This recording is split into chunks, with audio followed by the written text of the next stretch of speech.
दर्पण कहलाए। मन ही चांदी मन ही सोना, मन के रूप हजार। मन का भेद ना जाने दुनिया, क्या क्या खेल दिखाए। तोरा मन दर्पण कहलाए। ये क्या है बहुरिया? मैं अपने घर जा रही हूँ मामा जी। ये क्या कह रही हो बहू? घर की बहू की विदाई होती है। मैं ये सब कुछ नहीं जानती। माँ, मुझे अपने घर जाना है। हाँ बेटा चलो। अब एक बात तो तय है लल्लन कि बहुरिया बच्चा पैदा करने के लिए इतनी आसानी से तैयार नहीं होगी। और जब बहुरिया ही तैयार नहीं होगी तो बच्चा कहाँ से पैदा होगा? फिर तो चल चुका खानदान आगे।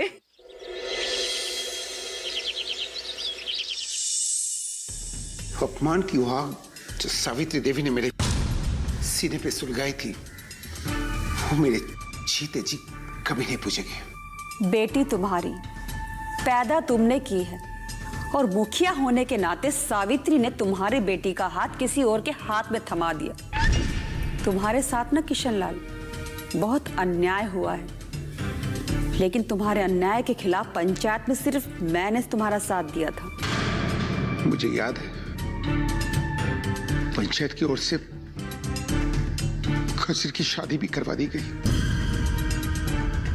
कमल के साथ वो चली भी गई। जब कोई बाप अपनी बेटी की शादी करता है तो बेटी उससे दूर चली जाती है, लेकिन बेटी के दूर जाने के बाद भी बाप बेटी में रिश्ता और गहरा हो जाता है। लेकिन सावित्री ने तो ये काम करके बाप बेटी में नफरत की दीवार पैदा कर दी है। जिंदगी कभी ना कभी तो ये मौका देगी ना। मैं इस बात का बदला लेके ही रहूंगा। वो हम तुम्हें मौका भी देंगे, और वो भी बहुत जल्दी, ताकि किशनलाल तुम्हारे मन की भी आग शांत हो और हमारे कहें कि आग तो हमारे अंदर भी लगा है। इंतजार है इस बात का ललन भाई। अभी देखना है उस हवेली पर खुशियां कब तक मेहरबान रहती है। खुशियों ने राह बदल ली है किशनलाल। ये तुम्हारे लिए बहुत बड़ी खुशखबरी है। क्या चाहती थी सावित्री देवी? बेटे की शादी करके घर को आबाद करना। रिश्ता टूटने के कगार पर है। उसकी बहुरिया अपने माँ बाप के साथ घर चली गई। अच्छा? हाँ अम्मा, हम अपने आंख से देखें कि उसके माँ बाप आए और उसे लेकर चले गए। मतलब कि रिश्ते की हो गई ऐसी की तैसी। अब आएगा खेल का असली मजा।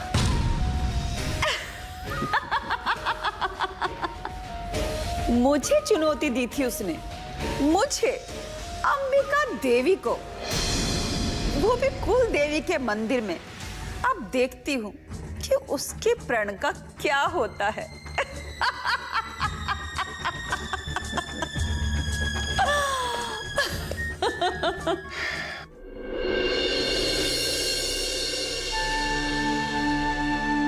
अरे दीदी, क्यों चिंता करती हैं? उसे उसके माँ बाप लेकर गए हैं।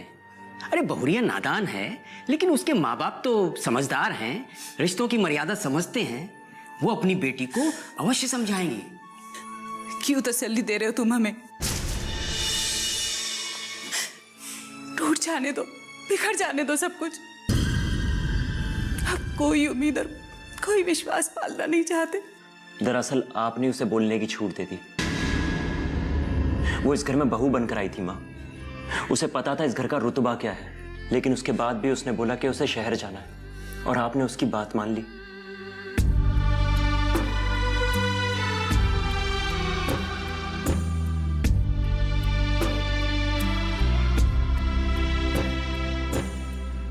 हाँ दीदी, कभी कभी बहुत ज्यादा प्यार अच्छा नहीं होता है। चाहे कुछ भी हो जाए, हमने अपनी बहू को कभी बंदिशों में रखने की कोशिश नहीं की, और जो आजादी उसे मिलनी चाहिए वो हमेशा हमने उसे दी। तुमने उसे आजादी दी और वो रिश्तों को ही ठोकर मारकर चली गई। जिसके भरोसे तुमने अंबिका को चुनौती दी, ये प्रण लिया, वो प्रण अब कैसे पूरा होगा? प्रण के टूटने का भी इतना दुख नहीं होगा जितना इस रिश्ते के टूटने का है। हमने तो कुलदेवी को साक्षी मानकर प्रण किया था, वो उनकी मर्जी है, लेकिन रिश्तों को तो हमें बचाना था ना, जो हम बचा नहीं सके। अरे दीदी, ऐसा क्यों सोचती हैं कि रिश्ते टूट गए? कोई रिश्ता नहीं टूटा है। अरे इन रिश्तों में छोटी मोटी दरारें तो आती रहती हैं, तो इसका मतलब ये थोड़ी हुआ कि हम रिश्ता टूटा हुआ ही मान लें।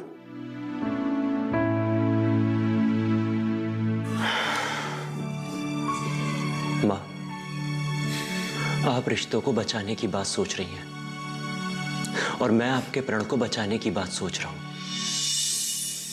मैं आपका सर झुकते हुए नहीं देख सकता। अब चाहे जो हो जाए, आपका प्रण तो पूरा होगा।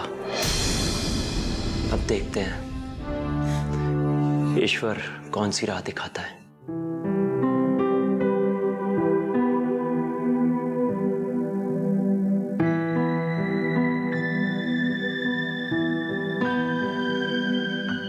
अब तुम भी तैयार हो जाओ। आज पंचायत के कामों का निरीक्षण करने कुछ अधिकारी आ रहे हैं। तुम्हारा रहना जरूरी है वहां। और आखिर कब तक तुम अपनी जिम्मेदारियों से भाग सकती हो?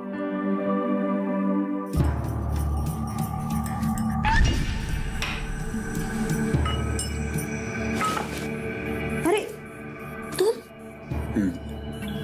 पुराने वाले घर पे आई क्यों नहीं?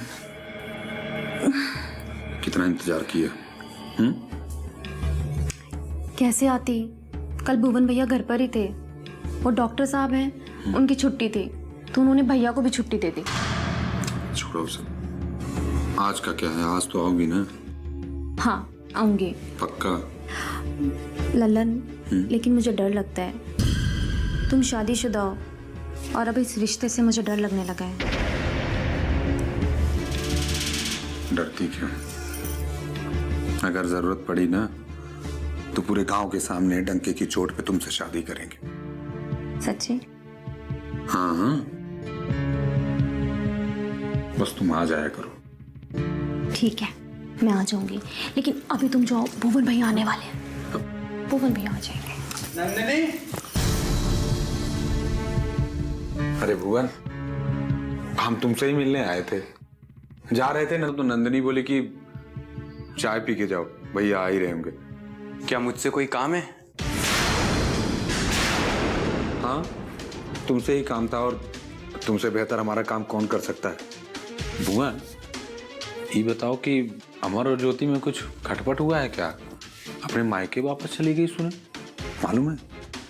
हाँ, वो वापस जरूर आई है, लेकिन डॉक्टर साहब और मालकिन खुद उन्हें लेने गए थे। मैं तो समझ रहा था कि वो विदा करा कर लाए हैं। नहीं, विदाई तो कुछ नहीं हुआ है। उन लोगों का रिश्ता जो है ना वो टूट गया है। असल मामला क्या है जरा पता करते तुम। ठीक है भैया। है, खुश कर देंगे तुमको हम। मिठाई खा लेना।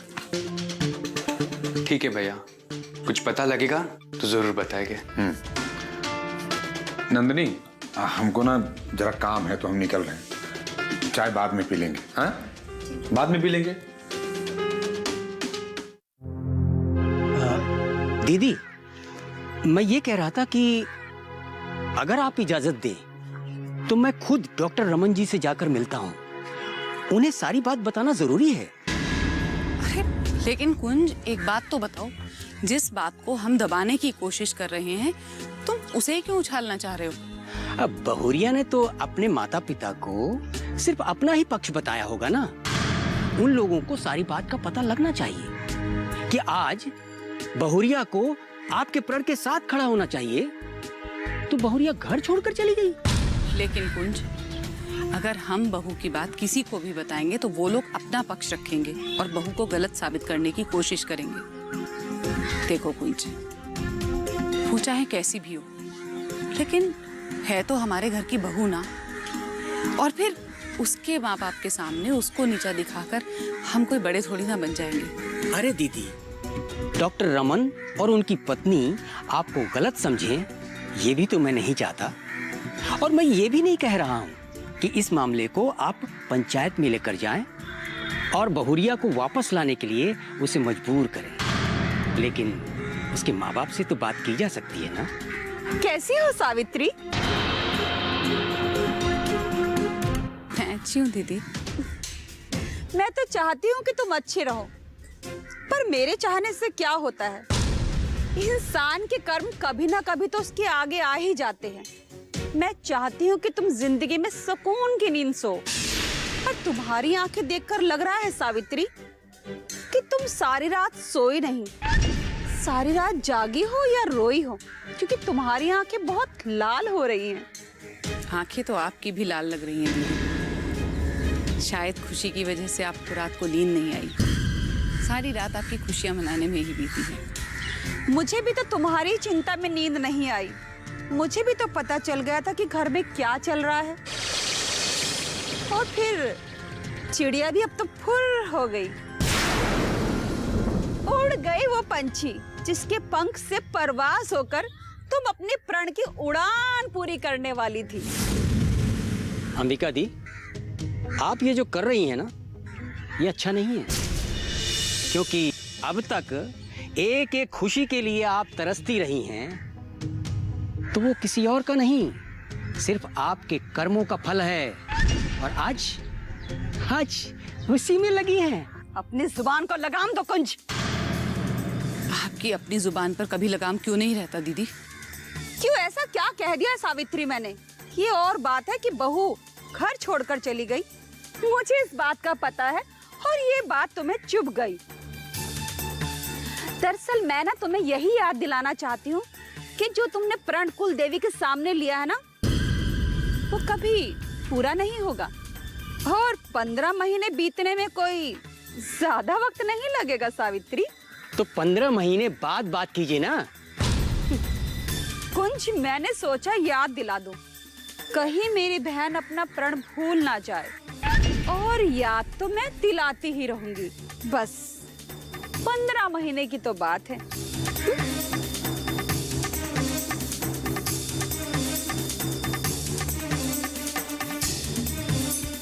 दीदी, आपकी खामोशी ने इसे जुबान दी है।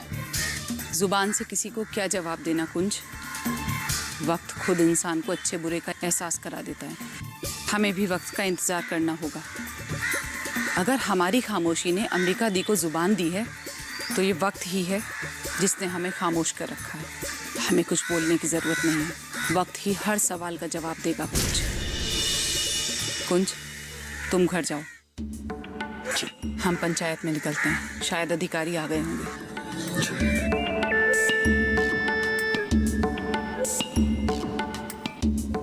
प्रधानमंत्री फसल बीमा योजना के तहत कटाई के 14 दिनों तक अगर कोई भी प्राकृतिक आपदा आती है और अगर उस दौरान आपकी फसल बर्बाद हो भी जाती है, तो आपको फसल की पूरी कीमत मिलेगी। ये उस योजना का नियम है। तोरा मन दर्पण कहलाए। बीमारियों से कैसे बचेगी फसल? मवेशियों की मुश्किलों का क्या है हल? कहां से लाएं बीज, कितनी लगेगी खाद? किसानों के हर फोन का विशेषज्ञ देंगे जवाब। देखिए हेलो किसान लाइव सोमवार से शुक्रवार शाम 6 बजे। तोरा मन दर्पण कहलाए।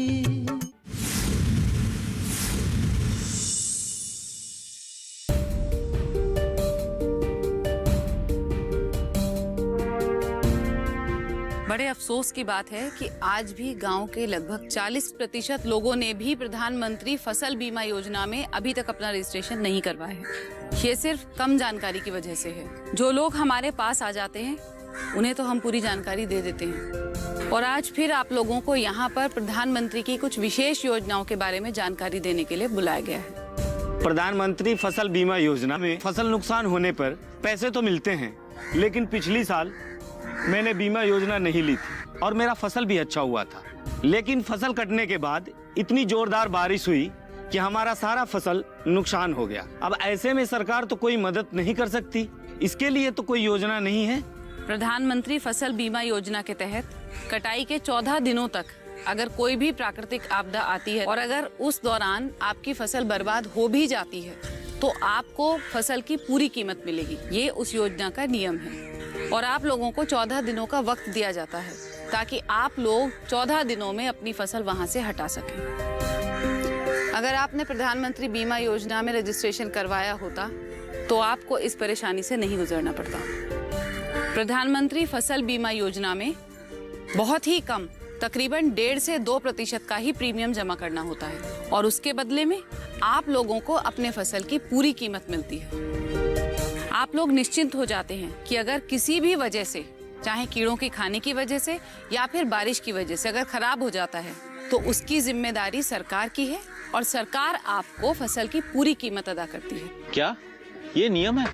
हाँ, इसीलिए तो ये बात मैं सबको समझा रही हूँ कि आप लोग सरकार की इन योजनाओं का पूरा फायदा उठाइए। इसीलिए हम चाहते हैं कि हमारे गांव के सभी किसान बहन और भाई इन योजनाओं का पूरा फायदा उठाएं ताकि गांव के किसानों को गांव के किसी भी साहूकार से या आसपास के लोगों से कर्ज लेने की नौबत ना आए। इस रजिस्ट्रेशन के लिए सिर्फ कुछ कागजात होने चाहिए। फॉर्म भरने के साथ साथ आपका परिचय पत्र, खेत का खाता, खसरा नंबर और साथ में सरपंच या प्रधान के हाथ का लिखा हुआ एक लेटर होना चाहिए कि आप लोगों ने अपनी बुआई का काम पूरा कर लिया है। बस इन्हीं कागजों से आपके फसल का बीमा हो जाता है। ये तो सचमुच बहुत आसान है। हाँ बिल्कुल, कोई भी किसान बहन भाई जाकर आसानी से बीमा करवा सकता है। इसी तरह से प्रधानमंत्री की जितनी भी बीमा योजनाएं हैं उनमें ये खास ख्याल रखा गया है कि ग्रामीणों को और किसानों को इन योजनाओं में किसी भी तरह की कोई दिक्कत ना हो। आप लोगों के बच्चों के लिए प्रधानमंत्री विद्या लक्ष्मी योजना, बहुत से छात्र या तो गरीब है या आर्थिक परिस्थितियों की वजह से अपनी पढ़ाई बीच में ही रोक देते हैं। इसी परेशानी को ध्यान में रखते हुए प्रधानमंत्री जी ने ये योजना निकाली है।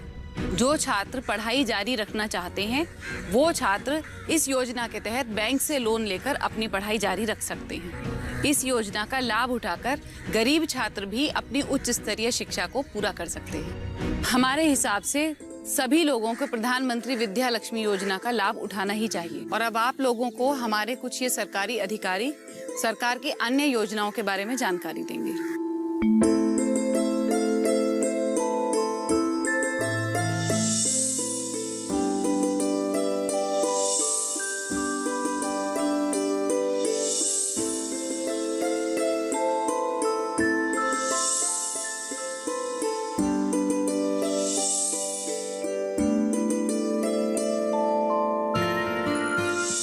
आपने इतनी अच्छी जानकारी दी, इसके लिए बहुत बहुत धन्यवाद।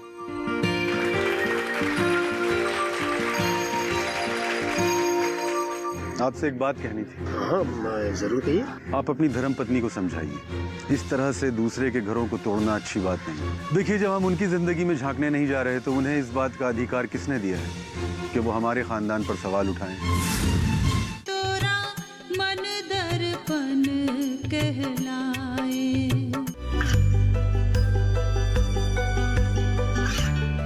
गांवों और पिछड़े क्षेत्रों में सरकारी योजनाओं की जानकारी पहुंचा। देश में कौशल और क्षमता विकास कर ग्रामीणों को सामाजिक बदलाव और विकास से जोड़ने की दूरदर्शन किसान की पहल चौपाल चर्चा देखें सोमवार से शुक्रवार सुबह 9 बजे। तोरा मन दर्पण कहलाए।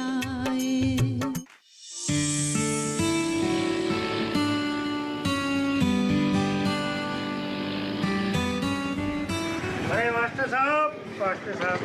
अरे मदन जी, प्रणाम। प्रणाम।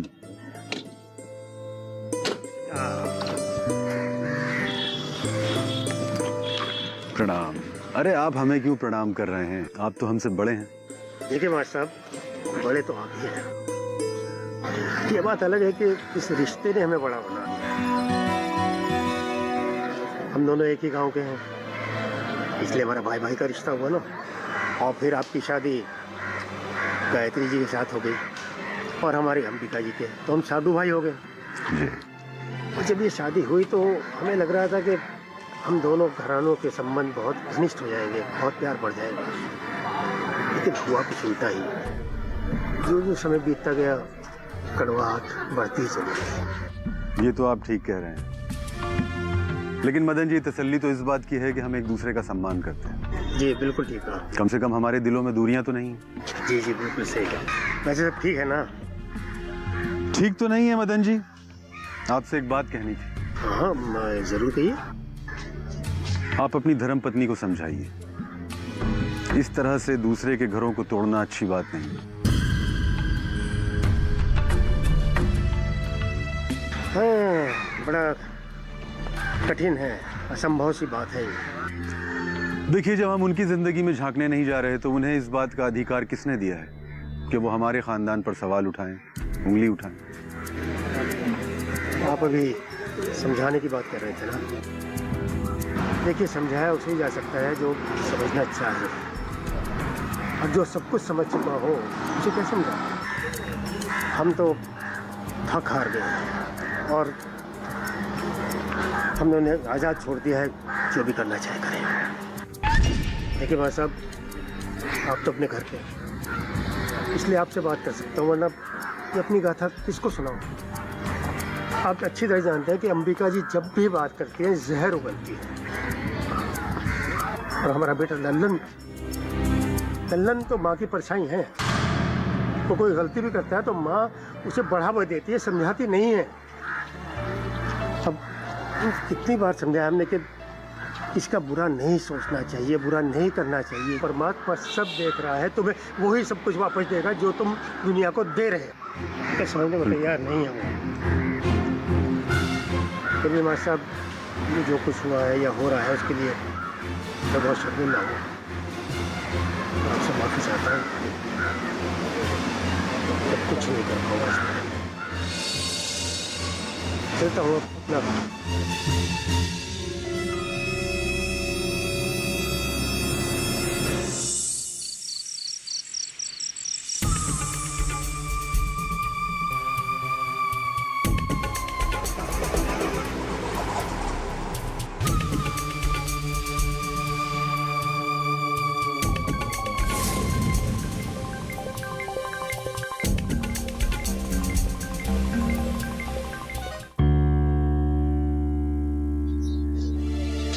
इतना इंतजार काहे करवाती हो नंदिनी? मौका मिलेगा तभी आ पाएंगे ना। और आते वक्त अगर किसी ने देख लिया तो पूरे गांव में बदनामी हो जाएगी। प्यार करने वाले बदनामी से नहीं डरते। प्यार करने का मतलब बदनाम होना थोड़ी होता है। और आप नाराज ना हो जाएं इसलिए हमें मजबूरन आना पड़ता है। लेकिन दिल डरता है ललन, अगर कहीं भैया को पता चल गया तो? भैया को क्या, पूरे गांव को पता चल जाए तो भी कोई फर्क नहीं पड़ता। बस इतना बताओ कि तुम हमसे प्यार करती हो या नहीं। हाँ बहुत करती हो ना, तो बस फिर तुम्हें किसी से भी डरने की कोई जरूरत नहीं है। जो होगा मैं देख लूंगा। लेकिन लल्लन, हमको डर लगता है कि कहीं हम कुंवारी माँ ना बन जाएं। नंदिनी, क्यों इतना डरती हो तुम? और अगर कुछ होगा तो मैं हूं ना। कोई ना कोई रास्ता जरूर निकालूंगा। बस तुम्हें परेशान होने की जरूरत नहीं, समझी?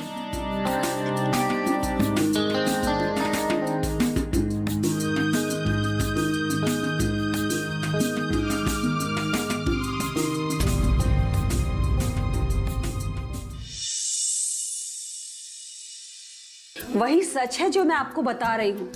लेकिन मैं तो ये सोचकर हैरान हूँ कि ये सब जानने के बाद भी आप लोगों ने उस शापित खानदान में अपनी लड़की की शादी कैसे कर दी। मैं तो सोच कर आया था कि तुम्हें समझाकर यहाँ से वापस ले जाऊंगा, क्योंकि ये बात फैलने लगी है। मैं वापस नहीं जाऊंगी, किसी भी हालत वापस नहीं जाऊंगी मैं। यानी आपने फैसला ले लिया कि आपको ये रिश्ता खत्म करना है। ठीक है, तो अगर आपको ये रिश्ता ही नहीं रखना तो ये आधी अधूरी बातों का क्या मतलब? अगर ये रिश्ता ही खत्म करना है तो इसे पूरी तरह ही खत्म कर लिया जाए। मन ही चाह